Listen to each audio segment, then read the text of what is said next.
Meeting called to order, 6:48 p.m. Roll call, President Gonda. Present. Director Ahmadani. Present. Director Khan. Present. Director Salisbury. Present. Director Bardwaj. Present. Director Denson. Present. Director Ogle. Present. Vice Chair of Senate, Chakraborty. Present. Senator Gurley. Present. Senator Carter. Senator Odira. Present. Senator Bezet. Late. Senator Mohammed. Here. Senator Morris. Here. Senator Sturgeon. Here.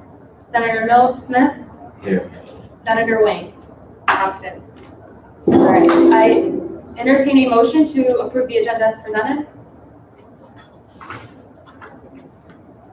Senator Mohammed. Is there a second? All in favor, raise your right hand. Any opposed? Any abstentions?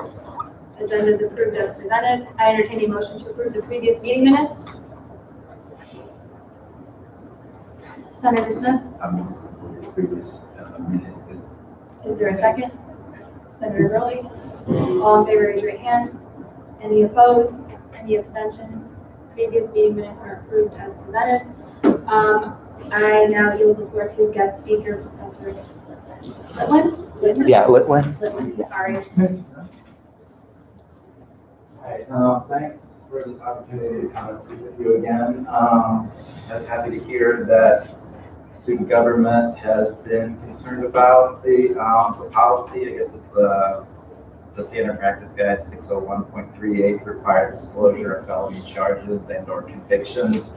I wasn't sure what was happening here, but I think you have something that you're going to be voting on. So I'm very happy to hear that you've been moving that forward. See, smile. I'm really happy. And just a couple of things to update on from what I've been doing. The Board of Regents down in Ann Arbor meets once a month. They're meeting next Thursday, and I applied to speak to this issue and express concerns from the Flint campus perspective. I've been granted my 3-minute slot to speak to them next Thursday, so I'd be very happy to. Somebody told me that it's good to bring handouts, so if you approve of a statement on behalf of an organization on the campus here, I would be happy if you would want me to present that to the Board of Regents as some concerns, as a document of concern. So that's one of the things happening.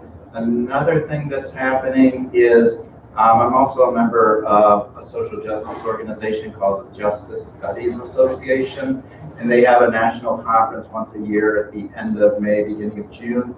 I've proposed a panel session to talk about organizational policy and organized responses. And I would like to kind of use this almost as a case study of something that's happening and some of the responses, some of the more almost kind of grassroots type of responses. I know when I was down in Ann Arbor back in February, when we were first talking about, okay, where did this policy come from? What's the transparency with it?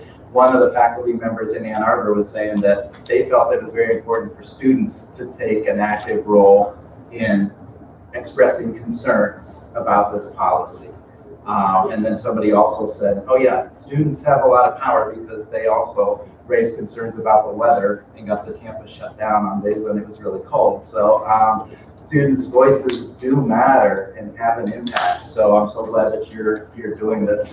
And I would encourage you to reach out to me as well if you know other organizations on campus. I was also in communication with an individual who is a part of an organization in the Flint community to help people that are returning citizens, people returning from prison, from incarceration to the community. And he said he's interested in sharing his perspective of a formerly incarcerated individual and dealing with institutions and organizations that have policies that make it challenging for people to get jobs, keep jobs, because of stolen records within the criminal justice system. So if you had any questions, I don't have a whole lot to bring, just those couple of things right now. And I'll have more after I go to the Board of Regents. Does anybody have any thoughts, concerns? So if the resolution were to pass, that's what you're going to be presenting as a... Well, I'm going to be presenting something. There's a couple things that I'm putting together. The Department of Sociology, Anthropology, and Criminal Justice is drafting a document that we want to, bring down there too. So I would like to bring whatever documentation we have about concerns that are expressed in writing, if you would like me to. Yeah, I'm sure Director Johnson and after people vote tonight, we'll be looking at that too. That would be great. Okay. Thanks. Any other questions, thoughts? I now open the floor to comments from people. No? Thank you so much. Okay. You're welcome. Okay. Moving on to Director reports, starting with President Gonda. Hello, everyone. So I'm just coming back from the work with High. Suicide awareness was pretty great.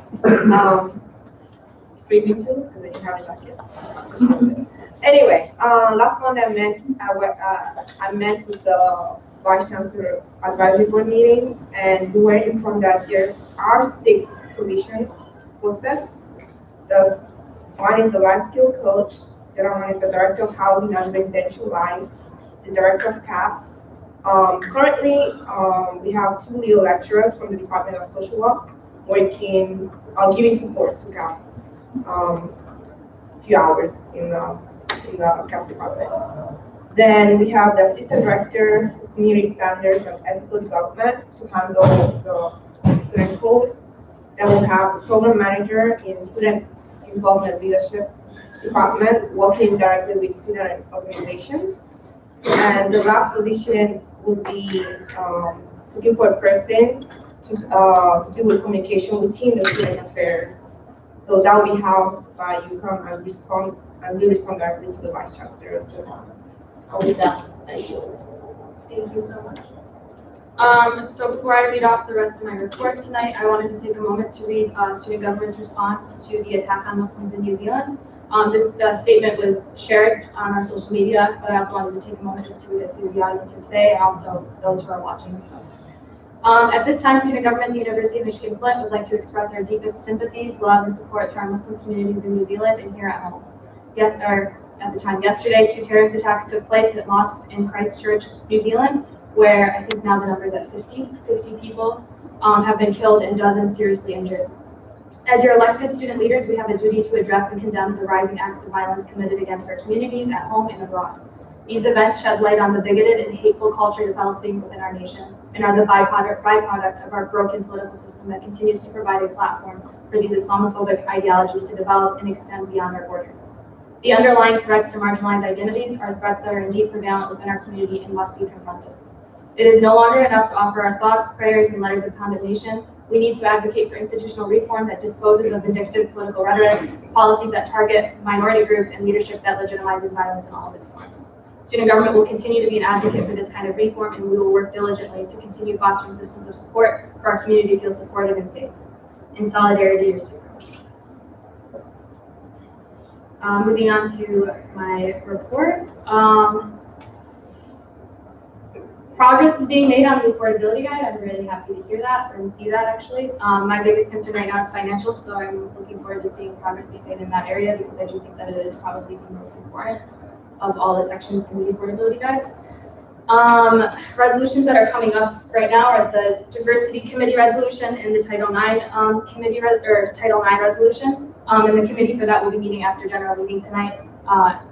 It consists of, again, the Director Denson and Director Wayne.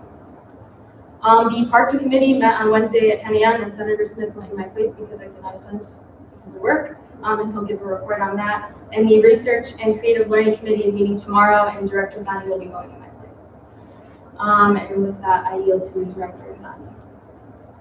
Hi everyone. So recently I've been working on fire pit auditions in addition to Senator Mohammed and Senator Butter. We have everything going smoothly, auditions are going well, judges have officially been finalized, so thankfully that's all set. If you are interested in participating in auditions, there's 2 days left next week, and that is on Tuesday, 2 to 3, and Wednesday 2 to 3. And with that, I yield. Thank you. Director Khan? Thank you, everyone. Yesterday, we approved 4 vehicles requests from the funding board. Total amount approved yesterday was $2,609. And the funding board's amount remaining for this academic year is $4,595. I'd like to remind all the senators that you have over $20,000 remaining in your account. There are like around 35 days. You can do many things if you want. So yesterday, the funding board members also discussed about amending the forms, the funding board request form, the worksheet. The existing forms seem quite complicated and the requesters are making frequent mistakes. So the proposed changes will affect from the next academic year, but to like finish our work by the end of this academic year. So that I Director Salisbury? So for the past week, there's been continuing social media presence, obviously with the statement from the unfortunate tragedy last week, and also the upcoming student open forum in the happenings room. There's a flyer published for that. Also, I conducted an interview with M Times regarding Google transition, and that I will have to hear back on when that will be published, but I'm excited to see that go out. Aside from that, just working on getting bios, so the website a little slow. How do you? Thank you. Director Redwood? I've been doing the student concern surveys. Many of them, the concerns are being resolved, and we've been able to accomplish a few of them. With that, I have written an email to the director of facilities, and it basically I'm asking them to explain why a few of the handicap buttons are still not working, asking them the process of how the recycling works in the university and all of the recycling facilities. And a few of the student concerns are also adding power outlets to many student lounges, and I will be getting a reply from them soon, hopefully. With that, I've also asked them to explain a timeline for all of these repairs, so that in future we can hold them accountable as student government. We will be having the meet and greet in Riverfront on 25th from 1 to 5 p.m. I'm still looking for more volunteers to be there and talk to students. This is also a way to get to know more graduate students. Riverfront, we usually have more of the graduate student population, and there's also going to be an event going on. So it's in the hope to just interact with more of graduate students. With that, I yield. Thank you. Director Denson? We're presenting SR 2019-005 tonight as a resolution responding to SPG 601.38, which mandates the university staff immediately report any felony charges to the university. The committee is still working on the Title IX resolution.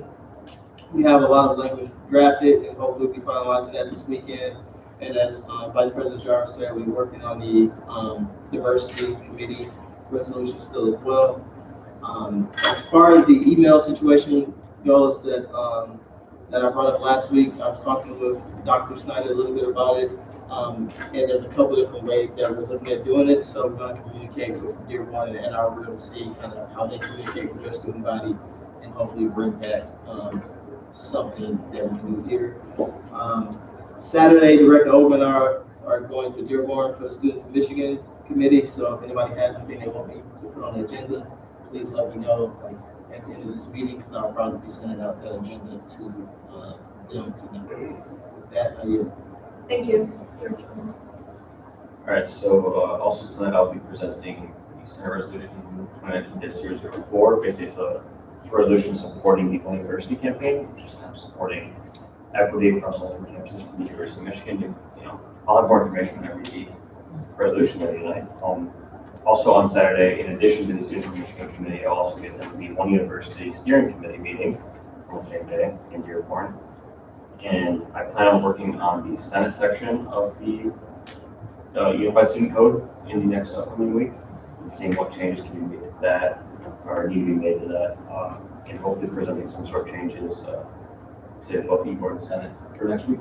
And Thank you, Vice Chair.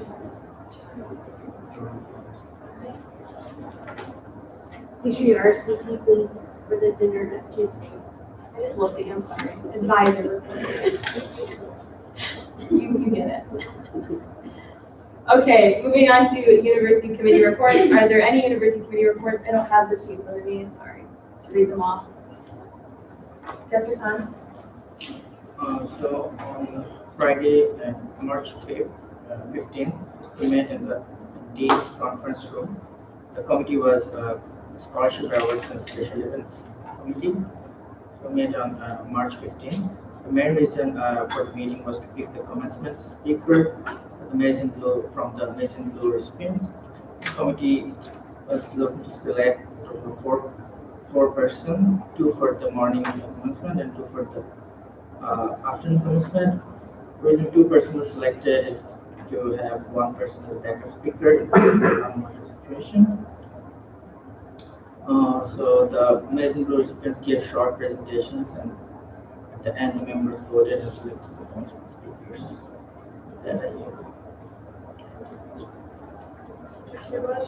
So the Academic Standards Committee met on March 20th. We will also be meeting next week.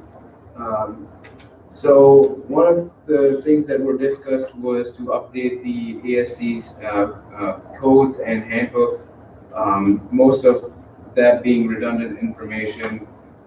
There was also discussion on removing the admissions and Vice Chancellor of Student Affairs, because they can always be present during any such petition hearings if expert help is needed. We will be voting on this next week. There will also be talks for discussion on more removals, and we're adding accessibility. So we don't have anyone from CAPS on the committee, which we really believe there should be someone, because most of the petitions come from students who are returning or have not been doing physically and emotionally well. So we will be voting on that as well. Most of the petitions that we had received from students were granted. There will be, so there was one issue that was brought up to the committee regarding the commencement honor course. So I would just like to read out the university policy that is in the present catalog. It states, quote, University of Michigan-Flint undergraduate students may walk in commencement ceremonies with honor cords if they meet guidelines for tentative honors. Eligible students completing their degrees in August are recognized at December ceremony. Students in the College of Arts and Sciences and the School of Education and Human Services must have a cumulative GPA of 3.5 and higher 2 months prior to the ceremony. Students in the School of Health Professions and Studies and the School of Management must meet the degree honor requirements of the school using current semester hours. Courses in progress are excluded from GPA calculations but are included in credit requirements. Students who wish an exception to these rules must submit a petition to the Academic Standards Committee of their school or college. At this moment, one of the major discussion was that if students do want to petition, they have to go to every college committee. And in case we are, as student government, if we want to, because just to give everybody context, Senator Butler would be representing next meeting. And the main reason being that every student needs to go to their college for petitioning or changing these rules. In case we want to implement a university-wide policy that makes it really hectic, moving along different committees. There was discussion if there should be a student government rep on the faculty governing committee, in case the university-wide policy actually needs to take place, so that students don't have to wait until December just to walk the ceremony. And with that, if anyone has any questions about this, please let me know so I can bring these to the committee. That I am. Any other university committees? Director Salisbury. So this Monday, the Google Migration Advisory Board met, and they reiterated a tentative schedule moving forward with the different faculty and staff departments. And it's for the April 2nd to May 2nd time range. It'll be mostly administrative and business and finance groups. So places like facilities, DPS, registrar admissions, they'll be moving forward first, just so they can get all the intricacies of Google worked out. And then the password expiration, there's more details given on that. There's going to be a captain portal, which means that when you go to a login screen, it's going to let you know if your password's too old. It's going to say you need to change your password. And then after 5 attempts, it will eventually send you to the password change page. So it's not going to necessarily lock anybody out of resources. It's just going to be directing them to the right direction. Students are still slotted to have Gmail activated on June 23rd. And alumni retirees will be migrated May 1st. So they'll be before the regular student body. And then the board brought up the idea of a Google Fair or Google promotional event sometime in the fall when students are coming back to campus. That would be something that the next administration will have to discuss.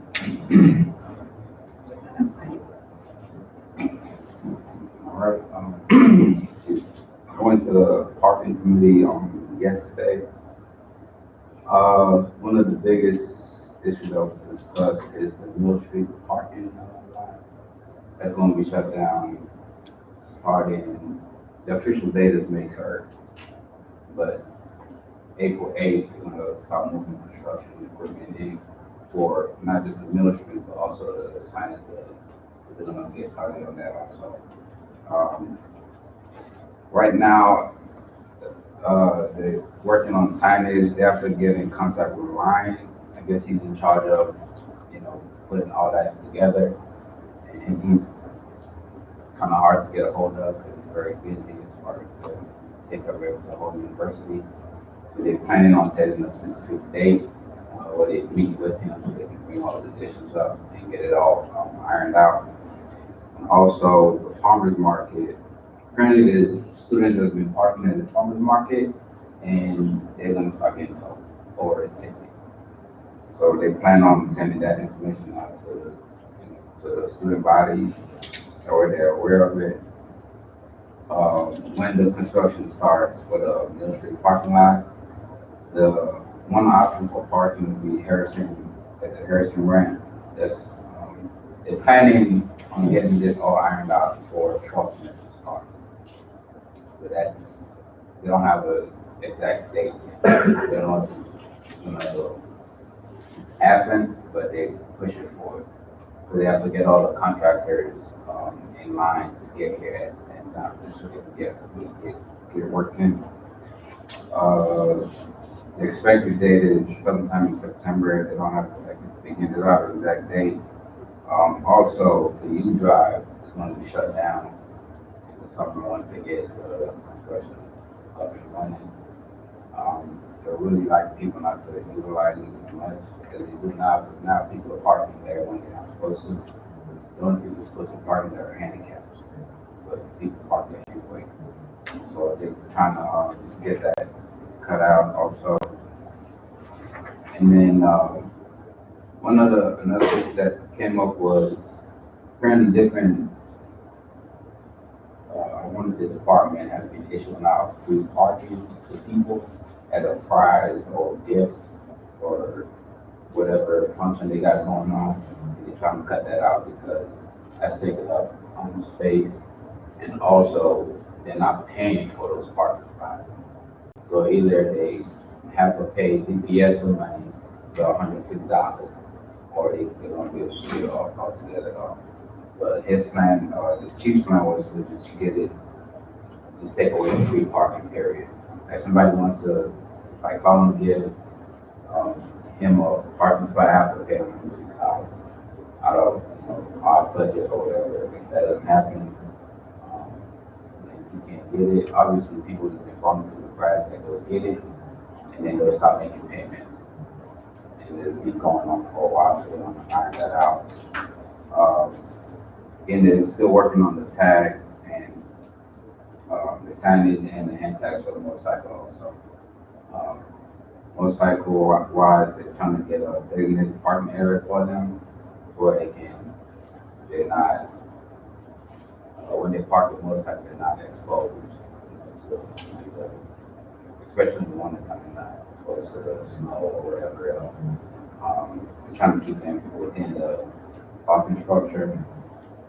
We did vote to get rid of the prize free parking, and that passed. So that's something he's going to take up to the chancellor when he meets with her. And also,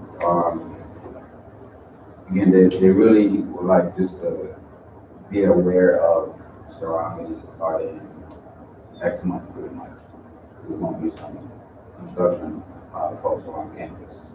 So just be aware of the surroundings, watch where you're going, pay attention to signs and all this different stuff that's coming up. And that was the basis of the meeting. What are the plans exactly for the Mill Street plan? Like, what is the construction for? The biggest thing is the signage, the signs up there. She asked what's the construction? Yeah. The merchant sign building construction. Right. Yeah. That was the addition said. The director said. So I heard a little bit today during the ITS change control meeting about what's going on with Mill Street. And this is, again, I don't know if this is necessarily public information, but like they're planning on remodeling the space.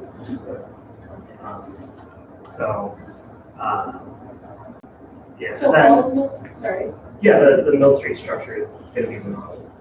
But are they shutting down the whole thing? Or are they just taking Yeah. up the space? Because I remember at the previous meeting, they were talking about just taking off a section, but they're shutting down the whole They thing. shut it down. So that takes approximately how many parking spots for students? The number they get was 60. And Take have away they 60. talked about? 60 is the spots for the construction company for merging, which I think is separate from Mill Street.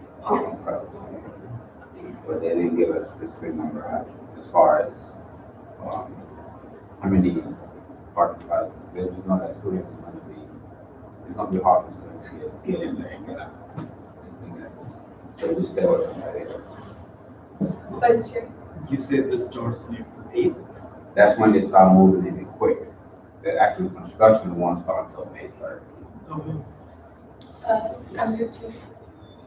Do they have a plan for when orientation comes around and we have 100, 200 people coming to park? Housing brought that up, got some housing, and they're gonna work on that. They don't have exact, as of right now, they don't have nothing yet. So they just know that they're shutting it down anyway? Right. Director Lonnie? So the flat lot's still good though, right? They use the flat lot. Mhm. That's where they're taking the 60 spots for the construction.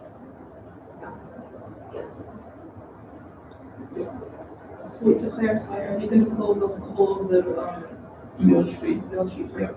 Starting in May. Including like the fourth floor, like the room area? Yeah, the whole thing. So Mill Street ramp will be closed, And Right. on top of that, 60 parking. and 60 spots will be taken away from the flat. During the semester, correct? So it's happening in these activities? It They're gonna start happens at putting the things end of in the these semester. Okay, so it's still going to Starting be open until the end of the semester, correct? Yes. Okay. The construction doesn't start till May. Anyone else have any questions? Director Sims? So you said you needed to get a hold of Ryan. Is that the That's university not architect? necessarily me, Or like they need to? she's right, they planning on building Mill Street, but he's in charge of getting all that stuff. Now, is that the university architect that works with us? Or, All I know is that he's the engineer, I'm not sure what his okay, it could be the university architect. I have this contact. That's probably. If you need to take it. And also what they forgot, the signs, not signs, the white building. They're trying to, the poles and signs are the old, they're trying to replace those as well, and also get cameras for that parking lot, so there is no cameras over there. Go ahead. You brought up in regards to the farmer's market that they were going to begin towing students because students were parking there Right. probably to go to school. Will they have a sign or something that lets a person know how long you can be there or something like that? Will they notify students or is it who can be there in that parking lot? If you're not a customer going to the farmer's market, essentially you can't necessarily. park So what if you for were students.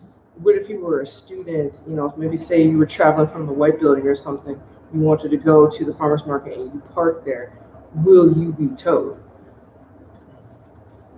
That's something that they, I guess the main issue with that was mainly overnight. Because there are students park there and just leave their vehicle there overnight. That was their biggest concern. Not necessarily somebody that was going in for about 5 to 10 minutes to leave. Dr. Ronnie? I'm assuming that it would be any day from Monday, Wednesday, and Friday, students are parking there. I'm assuming that those students parking there on those days would specifically get to get it.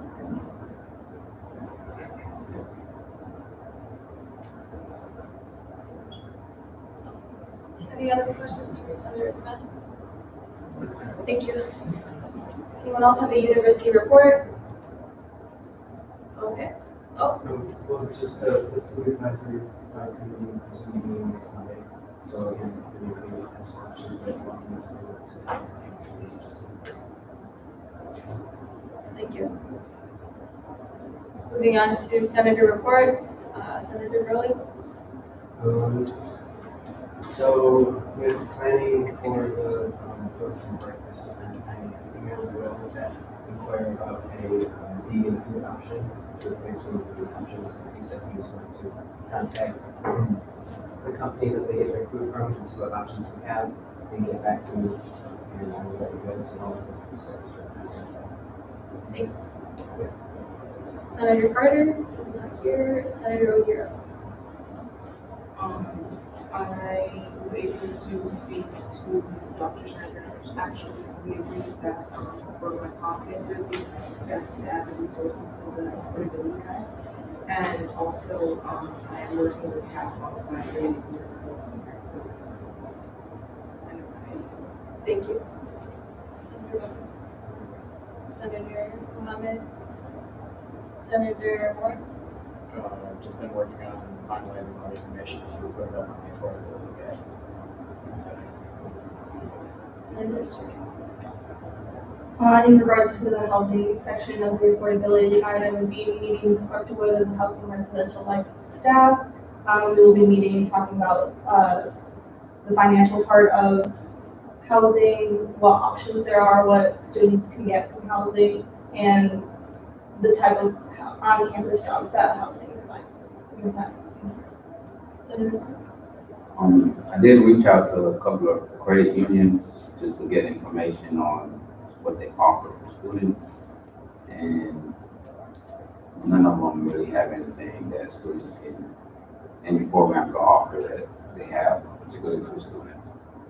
Though Federal does have, the only thing they have is after a student has utilized their financial aid, can't get no more. That's the only time they'll be able to assist. But other than that, none of the credit union around the area can do anything for students. Now, I am going to reach out to Chase, Huntington, some of the other local banks and see what they have as well. And then once I get all this information down, I'll let them know. Yeah, thank you. Thank you. Any other Senate reports? Questions? So I just had something to add in regards to my report. So those of you that have been recently appointed as student government members have not had name tags ordered because the semester is ending so soon and it takes about 2 weeks to get your name tags. So by the time that you guys do get your name tags, you have it for maybe 3 weeks, 4 weeks, and it costs about $8 per name tag. So Unfortunately, you guys won't be getting name tags, but I do sincerely commend you guys for still joining student government. A name tag doesn't mean much in regards to the work that you guys are doing. That means much more than a name tag. Also, just to add, and I think you mentioned this last thing, you have to return it. Yeah, and So that's basically the biggest issue. yeah. So your name tags are going to be returned anyway, so nobody's keeping their name tag. Yeah. Nobody's keeping their name tag.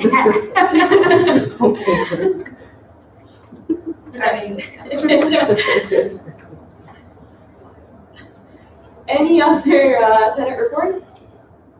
Okay, the floor is now closed. I now move the board to Director Ogle to present Senate Resolution 2019-004.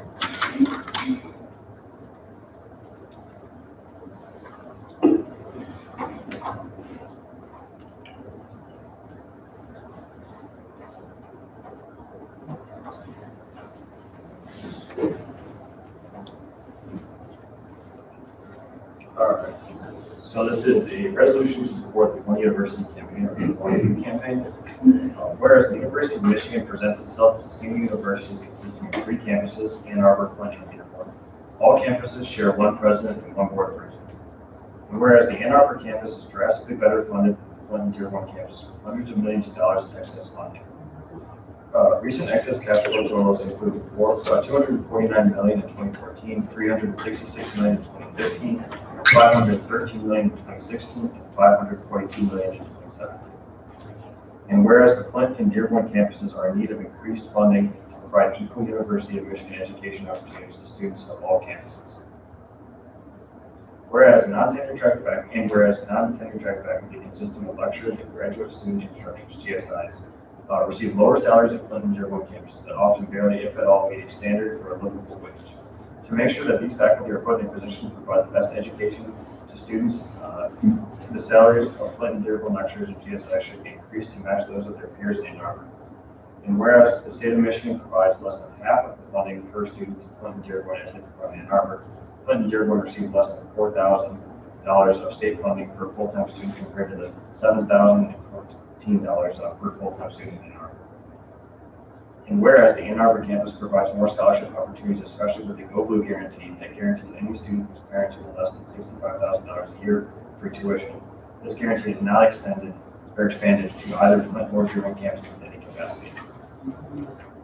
And whereas Ann Arbor provides legal and medical services to the students, and where no such services exist on the Flint or Dearborn campuses. And whereas the Ann Arbor campus provides significantly increased education options such as study abroad funding for students on that campus. Students in Flint and Dearborn are much less likely to have the opportunity to travel and experience the world than Ann Arbor students, and students on Flint and Dearborn's campus should have equal chances to participate in its life-changing programs. And whereas the University of Michigan claims to be an open and inclusive university and touts its diversity, equity, and inclusion programs as a symbol of diversity and inclusion, Ann Arbor alone has $85 million in funding for DEI programs, while both Flint and Dearborn have exactly $0 to promote inclusivity. While the University of Michigan claims to be inclusive, it deprives 2 of its campuses of resources to support this mission. And whereas Flint and Dearborn students are historically more in need of these services than students on Ann Arbor's campus. Only 15% of students on Ann Arbor's campus are eligible for Pell Grants, while those numbers are much higher for Flint at 39% and Dearborn 42%. Flint and Dearborn students also tend to come from less privileged backgrounds, as the median family income of Flint students is $77.2 thousand. Dearborn's is $84.2 thousand, and Ann Arbor's is much higher at $154,000 a year. And whereas that we demand the University of Michigan equalize the funding for and make available on Flint and Dearborn campuses legal and medical services to improve the quality of life of the students on each campus. And whereas we demand that the University of Michigan provide the Flint and Dearborn campuses with DEI funding in order to promote inclusivity at all campuses. And whereas we demand that the University of Michigan expand the Go Blue guarantee to both Flint and Dearborn students that would benefit more from the program. And whereas we demand that the University of Michigan provide increased funds to Flint and Dearborn to equalize non-tenure track faculty pay across all 3 campuses. And whereas we demand that the University of Michigan expand study abroad funding to both Flint and Dearborn campuses. And whereas we demand that the University of Michigan support the request of Flint and Dearborn for equal per-student state funding. And whereas we demand that the University of Michigan adopt a new inter-campus transfer policy among all 3 campuses to encourage among campus communities and to encourage engagement among campus communities to increase enrollment in Flint and Dearborn. And be it resolved that the student government at the University of Michigan-Flint supports the One U campaign as their platform is currently presented. And be it finally resolved that a copy of this resolution will be sent to the Chancellor's Office of the University of Michigan-Flint, as well as the University of Michigan Board of Regents, the President of the University of Michigan, and the students of Michigan. Thank you, Director Ogle. I now open the floor to comments, questions, and concerns regarding Senate Resolution 2019-004. President Gamba. So, like the numbers from the median family income, where are those coming from? Like, where do you get them from? The resources? Yeah, the research has all been done by members of the One U Coalition. So various members from the lectures union have been involved in that, as well as some graduate students and some tenured direct faculty were all involved in the research being done by the coalition. Because all the numbers come from research that's done. Basically, where they get their sources from is often public information from the University of Michigan, as well as other different journalistic reports. So can we cite them or no? I don't personally have access to those. I wasn't on the research committee of the One U Coalition, so I don't have access to the sources that they use. But I could potentially ask for those sources. I'm not sure how fast I would receive those, but let's see.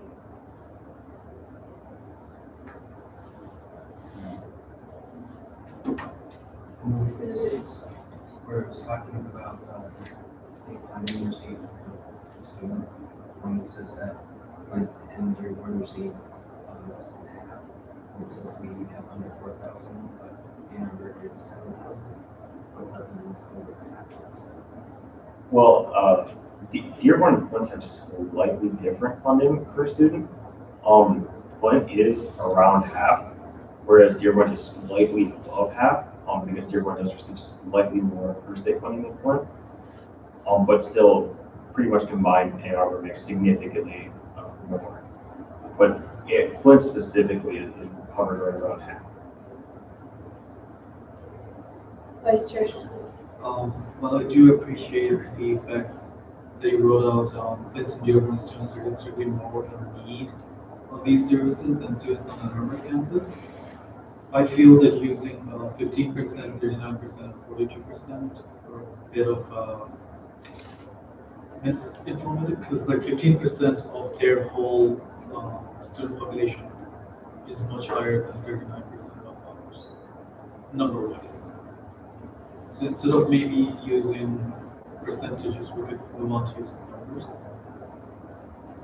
I mean, I think that percentages represents more of the point that we're trying to get across is that the majority of our campus is in need of these services, while there's a much smaller percentage of students. While they might be more in, concrete numbers, straight population numbers of students that access these services. As campus and community, we require these services. We're not asking for, funding for the same number of students. We're asking for funding for the percentage of students that we have.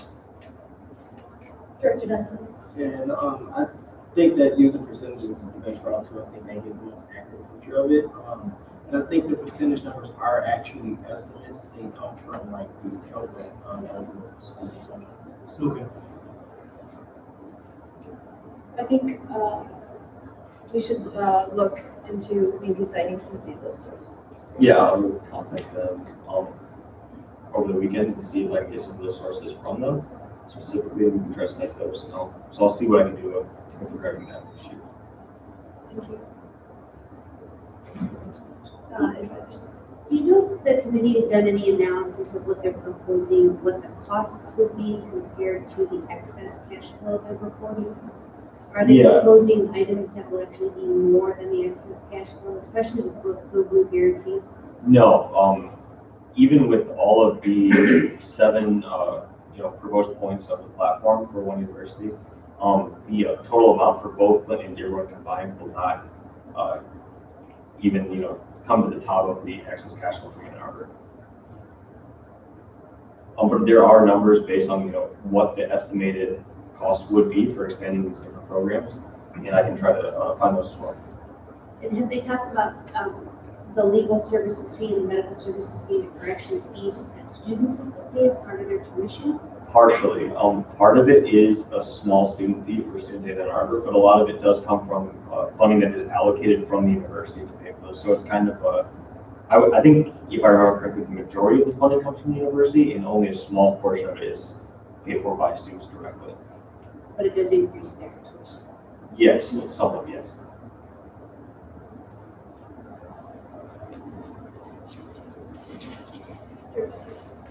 I really like how it's written. I think it's very powerful and it's very impactful, and it'll help send a message to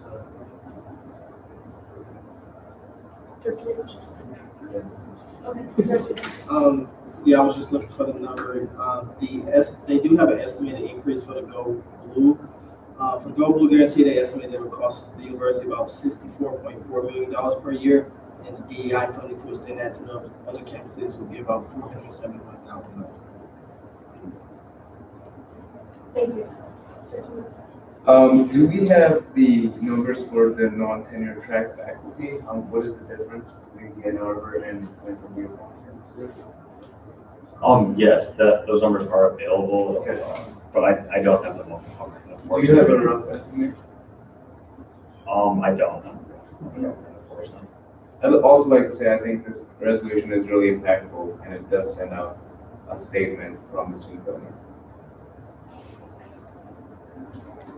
Any other comments, questions, or concerns regarding this resolution? All right. Director Khan? I want to let you guys know that the GSI payment, they have GEO, you know, right? Yeah.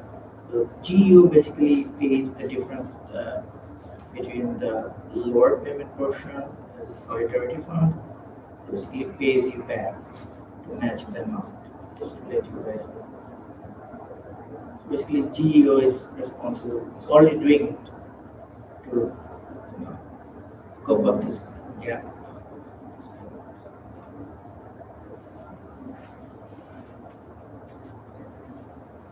I actually think that the points that this resolution makes are extremely powerful, and I'm kind of curious to see like what would happen if we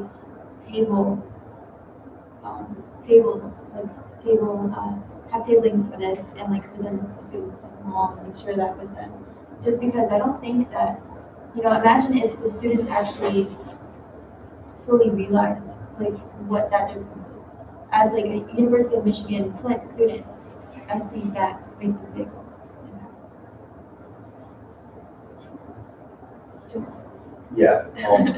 So just to kind of speak on that, even myself, I didn't realize quite how much Ann Arbor had compared to us. Specifically, I didn't even know that these legal and medical services were offered at that campus. I also didn't realize that there was a difference in state funding. I knew that there was a huge difference in where the money was allocated in the University of Michigan system, but I didn't realize that the state itself allocated significantly different portions of funding per student to the campus. So, at least from my point of view, that just kind of sends the message that the state values students at these campuses less than they value students in Ann Arbor. If we can add, like the medical funding that like students get on this campus is almost like zero. Like if a student needs medical conversions to be made, like they have to seek it out themselves. And especially if they don't have insurance, like that's going to be a big issue for them because we already don't know if someone's have insurance or not. That's true. I think this is a good thing because bringing up the medical issue as well. I believe UHS at Ann Arbor gives free treatment to all students, or sometimes minimum fee of $20. And because of their modern and advanced medical facilities, they can provide better care. So this would be a good thing to do. So was a survey actually done to see whether or not the students would actually want increased medical care despite the increased tuition? No, there has not been a survey done. The thing with Flint is that there's less tuition, but even if it's seen as a small increase in tuition, it can disproportionately affect people a lot more than the people in Ann Arbor. So that's another thing we consider. Thank you. I just want a quick clarification, but so on the differences in state funding, that's determined by the state, not the town. Yes, yeah, it's kind of, the state kind of decides it based on a lot of factors. It's a really complicated process currently. I'm not sure even exactly how it works, hasn't been fully explained to me. But I know they have some sort of algorithm that changes based on a lot of factors that they use to kind of determine which universities or which campuses should receive what funding. I also know that the University of Michigan, all campuses used to receive equal state funding. It hasn't always been this way, that Dearborn have received less funding, significantly less funding. So this isn't something that necessarily has to be done the way that it's being done. And we at the Second University campaign, and myself personally, believe that it's an unfair process currently. Senator Do you think that this resolution will eventually lead to an increase in admission standards that will benefit these campuses? So I went to this resolution specifically, but the One University campaign in general, I would say maybe perhaps in the very, very long-term view, maybe 15 years from now, maybe, but certainly in the foreseeable future, I don't see any way that it would increase admission standards to both universities. Director Salisbury. I think in conjunction with the Go Blue guarantee, like some fee increases and tuition increases can be alleviated for those who would be impacted by it the most. So paying into those fees, like legal and medical fees, may not necessarily impact somebody if they have the Go Blue guarantee to assist them. I just want to point out that this Go Blue guarantee only is offered to undergraduates, not graduate students, and also that if you go and increase the fees and only allowed to have, like, say, like covered by lower income, those who just barely, like people who are middle income, like say $50,000 a year and allowed that, that isn't considered in tax or anything, of course. So it can help the poor, of course, but it's really it's not going to help the middle class. So. Well, just kind of, the idea isn't that it's this like specific, just that thing like the medical and legal services, because those individually, like if it was just that, it would increase tuition. It's the combination of a lot of things. So the university can be able to subsidize that if we get equalized state funding, if we also get more money, from just the university system allocated to these different campuses, combined with just other factors. Basically, the whole list of all 7. It's not really any individual thing. So if all the list of 7 are granted, then there shouldn't be any issues, because any shortcomings from one single point would be covered by another point that is granted. So it's a whole list of things that are asked for, and so that hopefully it'll create a robust system if they're all accepted.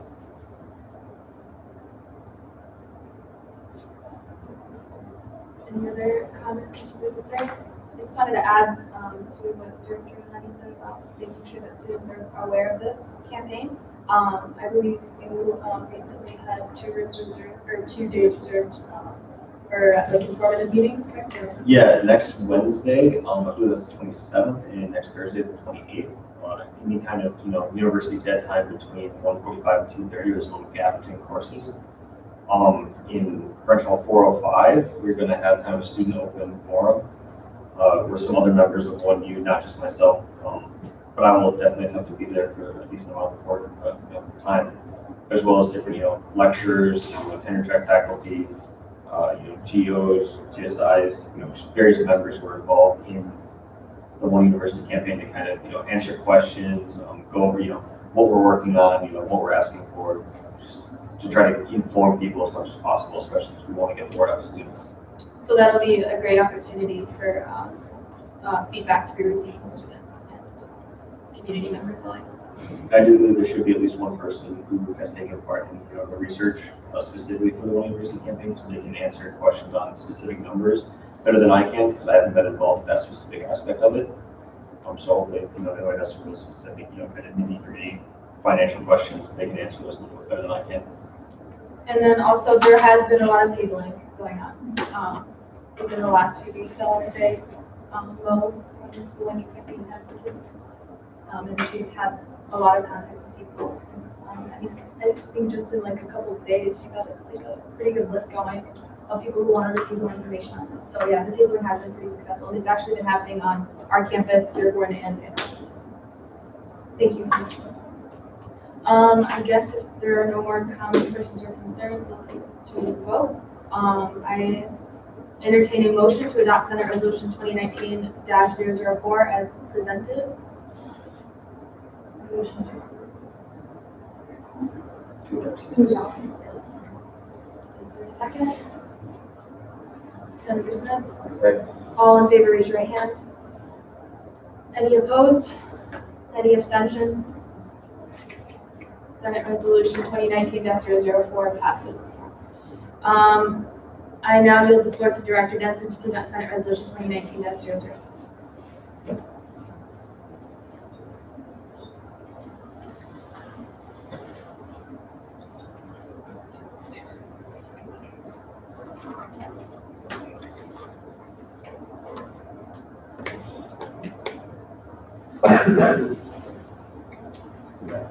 This is Senate Resolution 2019-005, sponsored by Senator Carter.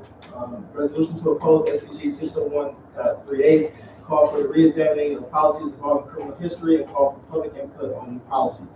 Whereas the University of Michigan has recently instituted SPG 601.38, which states all faculty, staff, student employees, volunteers, visiting scholars must disclose any felony charge and any felony conviction that occur while employed, appointed, otherwise engaged in university duties associated with the university and while during a period of approved leave. The disclosure must be made within 1 week of the knowledge of the charge, within 1 week of the conviction, and if on approved leave, within 1 week of returning to university duties.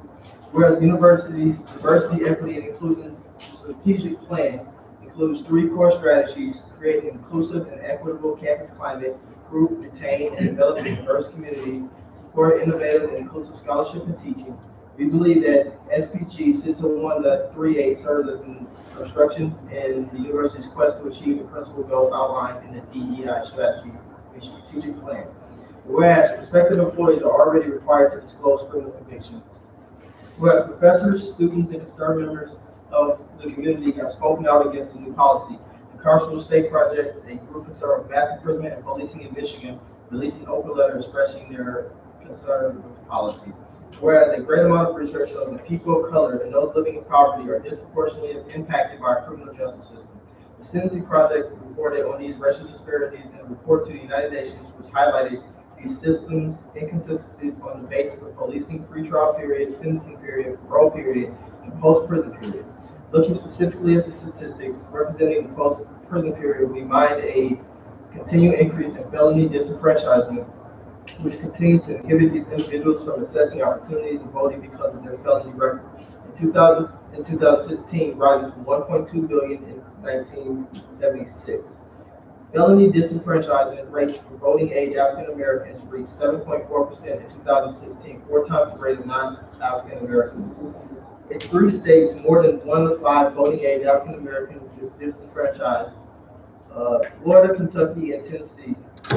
The majority of disenfranchised Americans are living in their communities, having fully completed their sentences or remaining supervised while on probation or parole. Therefore, policies like SPG 601.38 could have a negative impact on already vulnerable communities. And whereas SPG 601.38 undermines a person's right to due process when facing criminal charges. Being charged with a felony is not the same as being convicted of one. The act of revealing that one has been charged and not convicted of a felony can lead to undue stigma. Whereas, according to the Carceral State Project, individuals have already faced negative consequences when disclosing criminal records to the university. Whereas SPG 601.38 was enacted without public input for students, faculty, or staff, and therefore be it resolved, student government at the University of Michigan-Flint encouraged the University of Michigan to rescind SPG 601.38. Our platform this year has urged increased transparency, inclusivity, and equitability. Supporting policies like SPG 601.38 is not conducive to the values of student government, nor are they conducive to the values of higher education. To support this policy, we need supporting the continued systematic discrimination against marginalized communities. And be it further resolved, student government at the University of Michigan-Flint encourages the university to reevaluate policies concerning criminal history and instead choose to foster a system that is designed to advocate for rehabilitation and growth. And be it further resolved, student government at the University of Michigan-Flint demands the university administration seek public input from students, faculty, staff, and members of the community when enacting new policies, and be proactive in its attempts to encourage administrative transparency. And be it finally resolved that a copy of this resolution be forwarded to Chancellor Borrego, President Swisher, and the Board of Regents. Thank you so much, Director Denson, for reading that. I feel like you always end up with a really long. I now open the floor to any comments, questions, or concerns regarding Senate Resolution 2019-005. Director Wilson. Good job.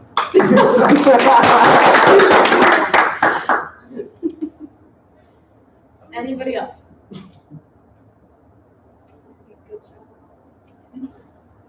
Yeah, It's not really a question, but I thought that was spot on. I thought that was very, very powerful because it really can prohibit the progression of students from minority communities being able to come here if they have to report that, because unfortunately it is disproportionately affecting those communities. So that was spot on.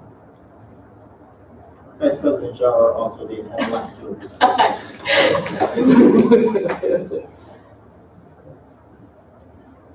Anyone else have any comments, questions, or concerns to add? All right, then we'll take it to, oh, I'm sorry. Oh, yeah, fabulous. I like that. Okay, I entertain a motion to adopt Senate Resolution 2019-005 as presented. Senator Smith? I move to adopt Senate Resolution 2019-005. Is there a second? Senator Moore? All in favor, raise your right hand. Any opposed? Any abstentions? Senate Resolution 2019-005 passes as presented. Thank you. Before I open the floor to any comments, questions, and concerns from the senators and directors, are there any from our audiences today?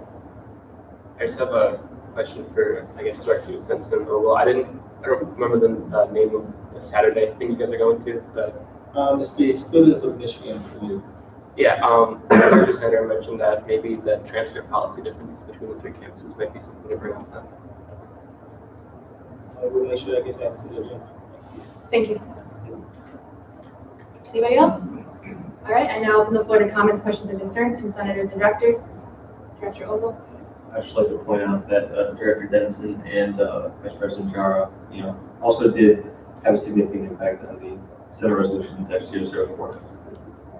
Thanks again.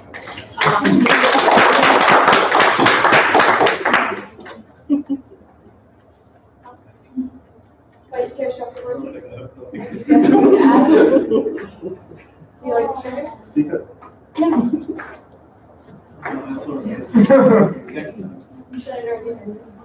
I'm not really sure this is the time, but kind of going along with what you said about the transfer. I don't know if this also is transcripts, but just the whole idea that some things will transfer to Flint, but not to Ann Arbor, that's a little bit confusing, or to Ann Arbor, but it can also Flint. That makes things a little bit rough for people participating in the student engineering program and stuff. So. Vice Chair. All right, so that depends on each individual university as to what they accept from other. So, University of Michigan Ann Arbor actually considers us a separate university, not just a separate campus. So when you're doing the 2+2 program, not every course you take here will go there because the engineering professors there didn't approve of the way they teach the courses here, or are we being recorded? Yes. Right, so I won't say Director Akbarani, in addition to like all the courses that do and do not end up being transferred, there is a petition that students can fill out as like a transfer equivalency. And the only issue with that is that it takes 3 months to approve or disapprove that course. So you won't find out if it will fully transfer until 3 months after you submit that petition. Director Over. I just do want to point out that while what Ari was saying, that the University of Ann Arbor, in terms of transferring and, transcripts will not consider a state and federal university. I would like to point out that just a few days ago, within the last week, President Sissel actually in an interview